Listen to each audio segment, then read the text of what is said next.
No, not really. Closer to your mouth. Yeah. Close up, right, yeah, that's better, yeah. Okay, thanks. I actually find it rather difficult to listen to economists talking about economics, because it's not my subject.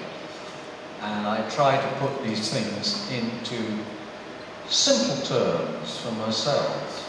And what I'd like to know from you is whether you think this simplification that I suggest to you is correct. That we live in a world of finite resources. And there are two things that we can do with that. We can either share them equitably,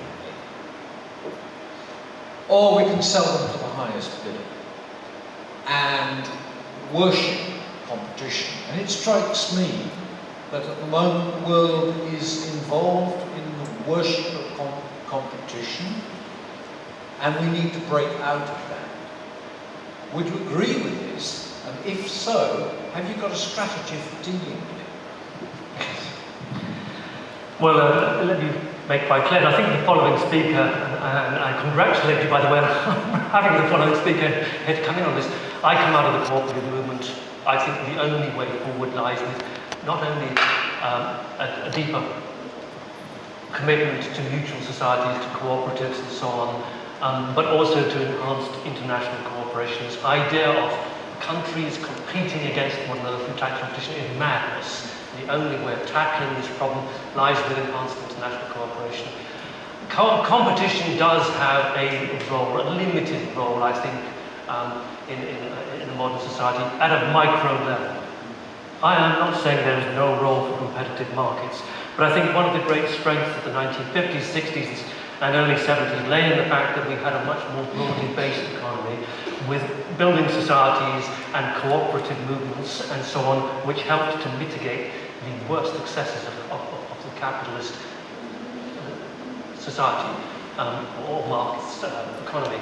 And I think that a cooperative market economy of sufficient scale to mitigate these things, particularly in the financial services sector, rebuild our mutuals, rebuild cooperative banks capable of handling what the Raiffeisen banks in Germany, that comes as a cooperative model, by and large it dominated the German development through the late 19th century and the first part and right throughout the last century.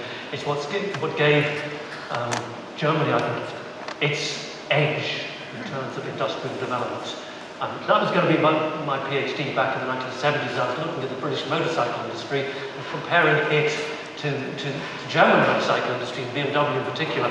I spoke to Norton Villiers Triumph at that time, to their management. They said, our banks are our worst enemy. It's not the trade unions or the weak productivity. Our banks have simply never been interested in thinking beyond 2 or 3 years, and you can't bring new models to market. And that, I think, exemplifies exactly what was wrong with British financial capitalism.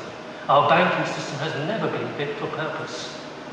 Go to Germany, talk to BMW, their board is fantastic. Wonderful lunch, complete trip around their research and development department. This is in the late 1970s. I learned everything I needed to know about why Germany was going to be a much more powerful and better economy and better society. Because our bank and our trade unions sit on our board, they understand our development model, they think long term, their expectations of capital don't lie at 20 to 25%. British banks do. In other words, we have a partnership arrangement. And we desperately, that was being under discussion in Britain in the 1970s, it was ditched. Thatcher ditched it. And I think that tells me a lot. I think greater cooperation is the way for the future, particularly in the banking world. Last question.